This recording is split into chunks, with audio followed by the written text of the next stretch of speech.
Bonjour à tous, c'est Anastasia de la paroisse de Chambésy. Aujourd'hui, je voulais vous parler du livre Le Père Raphaël et autres saints de tous les jours. C'est un livre écrit par le métropolite Tikhon. C'est un livre assez long mais qui se lit très rapidement. Donc il y a plusieurs histoires plus ou moins longues qui ont été vécues ou qui ont été racontées au Père Tikhon.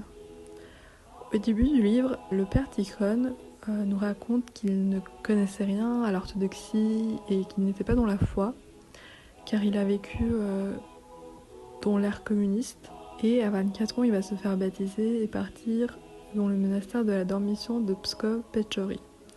Donc c'est un monastère russe orthodoxe, proche de la frontière estonienne, qui a la particularité de ne jamais avoir fermé ses portes, ni durant l'ère communiste. Et là-bas, le Père Tikhon va découvrir le monachisme et la vie des moines qui y sont présents. Ce que j'ai beaucoup apprécié dans ce livre, c'est qu'on est donc vraiment plongé dans cet univers. Il est très enrichissant, on en apprend beaucoup sur le quotidien des moines, sur leur vie, leur passé, comment ils ont vécu le communisme. Certaines histoires sont assez touchantes, d'autres sont parfois drôles.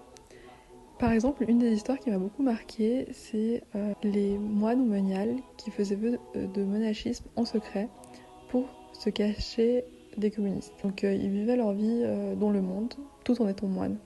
Donc cette histoire m'a beaucoup marquée, mais il y en a des dizaines d'autres qui sont tout aussi belles et touchantes. Une autre chose que j'apprécie aussi, c'est qu'on est vraiment témoin du cheminement spirituel du Père Tikhon, qui par la suite va devenir moine. Le livre a été vendu dans des millions d'exemplaires et traduit dans plus de 15 langues.